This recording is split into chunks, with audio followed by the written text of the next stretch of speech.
तर automobile industry अशी ओळख असलेल्या चाकण औद्योगिक परिसराची ओळख सध्या खड्डे आणि कचऱ्याच्या ढिगाऱ्यांनी होते। 2 दिवसापूर्वी उद्योगमंत्री उदय सामंत यांच्या दौऱ्याच्या पार्श्वभूमीवर प्रशासनाची यंत्रणा अगदी खडबडून जागी झाली। रस्त्यांवरील खड्डे बुजवण्यापासून साफसफाईपर्यंतची कामं घाईघाईनं करण्यात आली।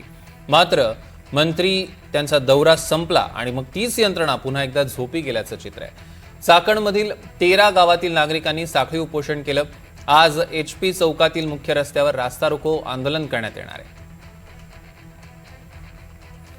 याचा थेट कचऱ्याच्या ढिगाऱ्यातनं खड्डेमय रस्त्यावरनं आढावा घेतलाय आमचे प्रतिनिधी अविनाश पवार यांनी। बघूया। आपण जर पाहिलं तर चाकण मधली जी दुरावस्था आहे त्याच्या बाबतीत उद्योगमंत्री उदय सामंत यांनी नुकतीच एक बैठक घेतली। इथली काय दुरावस्था आहे हे जाणून घेण्याचा प्रयत्न केला। त्यावेळी इथल्या नागरिकांनी सांगितलं की तुम्ही रविवारच्या दिवशी अथवा इतर वेळी जेव्हा इथं समस्या खऱ्या अर्थाने आहेत त्यावेळेस या आणि पहा। आता जर पाहिलं इथं तर याची वस्तुस्थिती आपण मांडण्याचा हा प्रयत्न करतोय। दूरपर्यंत हे जे ट्रॅफिक आहे इकडेही अगदी लांबच लांब हे जे ट्रॅफिक आहे हे अशाच पद्धतीने सध्या असल्याचं चित्र आपल्याला पाहायला मिळत आहे। याच्यामध्ये कोणताही बदल हा झालेला दिसत नाहीये। याच्यावर उपाययोजना कशा होतील हा मोठा गहन प्रश्न आहे। आणि जर आपण पाहिलं तर मी इथे तुम्हाला जर अजून एक गोष्ट दाखवली तर तुम्हाला एक आश्चर्य वाटेल की आता माझ्या हातात मॅप आहे। मला साधारणतः एक 9 किलोमीटर पर्यंत जायचं आहे आणि 9 किलोमीटरसाठी इथे किती वेळ दाखवतंय? जवळजवळ 52 मिनिटं 9 किलोमीटरसाठी, म्हणजे तब्बल 9 किलोमीटरसाठी 1 तास हा लागतोय। ही वस्तुस्थिती आहे इथल्या चाकणच्या रस्त्यांवरची।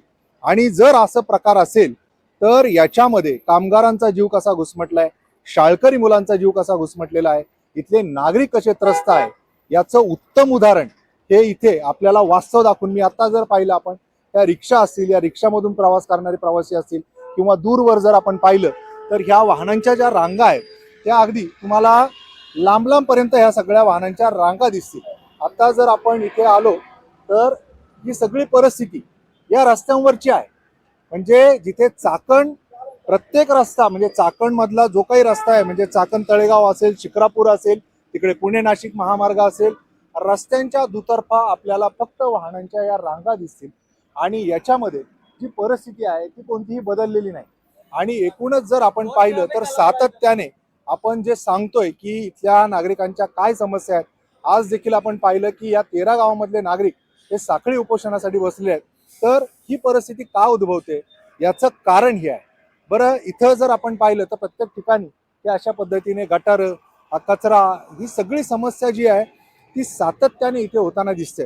आणि त्याच्यामुळेच कुठेतरी हे नागरिक संतप्त झाल्याचं चित्र आपल्याला पाहायला मिळतंय। आता ह्या सगळ्या उपाययोजना होणार त्या कधी होणार, आमचा जीव घुसमटतोय हा खरा इथल्या नागरिकांचा प्रश्न आहे। अविनाश पवार, NDTV मराठी, चाकण, पुणे।